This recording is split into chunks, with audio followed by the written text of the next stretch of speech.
Olá galera, vamos com uma dica de biologia de hoje. O que vale é a intenção, né? Gente, a gente sempre está tentando contribuir de uma maneira modesta, mas o processo de ensino-aprendizagem não escolhe ambiente, não escolhe uma estrutura mais avançada quando você tem, em primeiro lugar, a força de vontade, o desejo de contribuir com informações. E a nossa biologia ela é do dia a dia. Eu vou estar lendo aqui um textozinho que eu preparei e também fiz algumas pesquisas pensando em vocês. Tem uma referencial como o Diário de Biologia, que eu costumo trabalhar muito, e posto essas dicas no Facebook, no meu canal no YouTube, né? No grupo que eu tenho no Facebook. Facebook é ferramenta de trabalho. Você pode utilizar o Facebook para te dar um retorno legal. Então eu escolhi essa forma de fazer biologia pela internet, por grupo de estudos. Então, eu tenho um grupo de biologia chamado Amantes da Biologia no Facebook. Também tem uma página, Alan Jorge Calvé. Então você vai lá, dá um clique, curta, comente, aproveite as informações que a gente sempre está atualizando essas dicas, essas informações, imagens belíssimas da área de biologia. E aí vai te servir como uma ferramenta de estudo. Você pode utilizar o Facebook como uma ferramenta de estudo. Hoje, eu vou estar lendo e comentando sobre uma dica de biologia que fala sobre dimorfismo sexual. E vou fazer uma referência entre a diferença entre homem e mulher. Diferenças físicas. Dimorfismo é isso. Diferenças físicas. Dimorfismo sexual, na verdade, é um termo científico, estou lendo lá para vocês, para as diferenças físicas entre machos e fêmeas. Ok? De uma espécie, seja qual for, independente se é do homem ou Homo sapiens. Tem muitos exemplos de dimorfismo sexual no mundo animal. Os pavões, bem conhecido essa ave grande, elas são um ótimo exemplo. Beleza? Enquanto as fêmeas são sem graça, os machos se exibem para elas, com aquela plumagem colorida, né? Cada uma mais incrível que a outra. Enquanto isso, homens e mulheres são fisicamente mais semelhantes, certo? Do que diferentes. No entanto, além dos órgãos genitais, pênis, vagina, certo? Que aqui a biologia pode ser falado, tem outras diferenças fundamentais que são projetadas durante a evolução, né, para cada sexo, com o objetivo principalmente reprodutivo. Beleza? Vamos lá. Peitos e seios. Quando se fala a diferença entre homens e mulheres, os seios, o peito, pode ser uma das primeiras coisas que vem à cabeça. As mulheres são os únicos primatas que possuem os seios salientes, pontiagudos. As mulheres, elas apresentam essa anatomia saliente com objetivo para amamentação, ajudar na amamentação, certo? E aí tem essa tendência de ficar nesse tipo de inclinação, vamos dizer assim.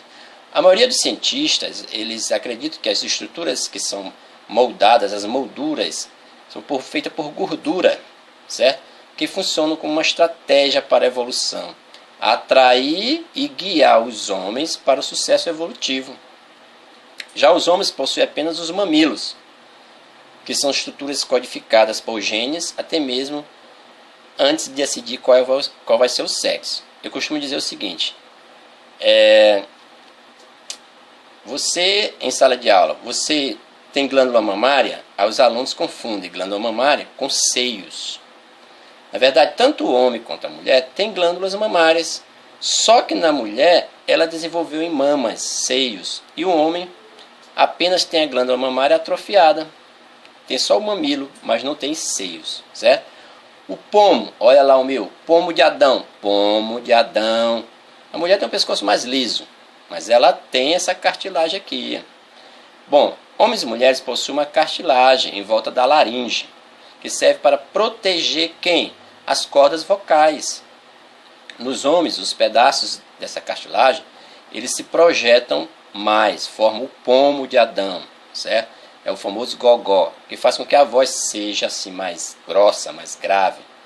O tom de voz é mais forte nos homens, certo? Por causa da testosterona. é o hormônio sexual masculino, o principal deles, testosterona. Lembrando que tanto um homem quanto uma mulher tem os hormônios sexuais, tanto masculino quanto feminino. Só que no homem a maior quantidade é de hormônio masculino, testosterona, né?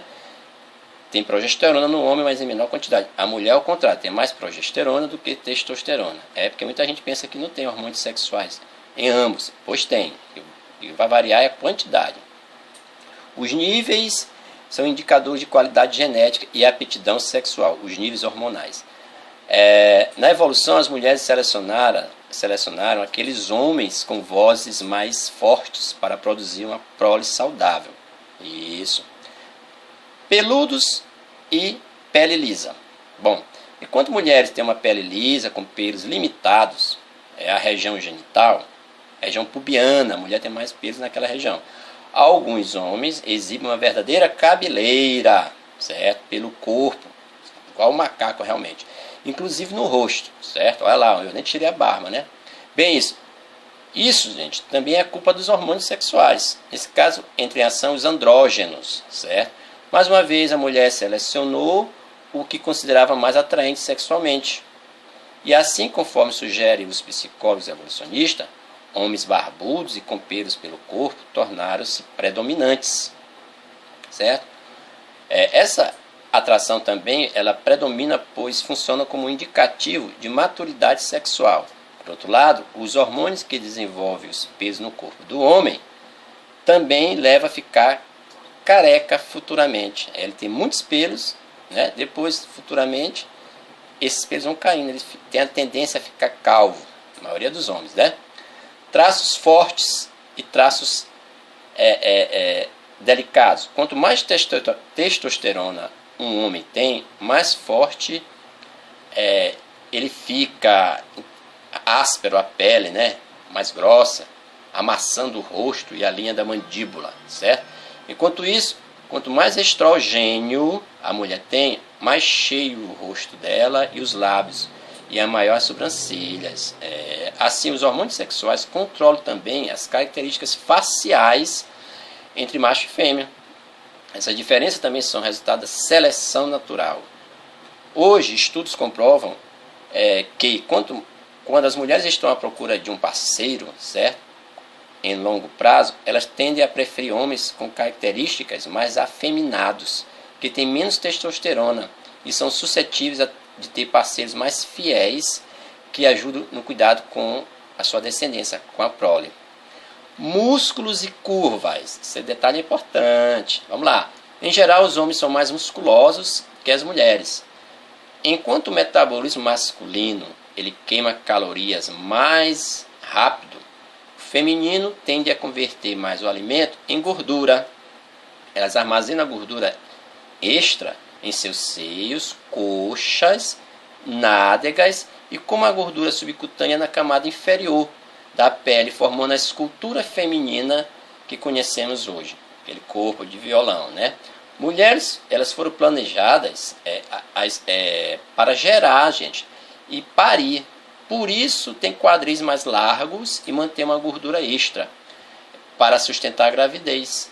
Os homens possuem o benefício de ser o mais forte e ágil possível, tanto em sua busca por alimento quanto em competição com outros homens. Isso aí são dicas físicas, diferenças físicas entre homens e mulheres. Certo? Fechado? Bacaninha? Valeu, abraço!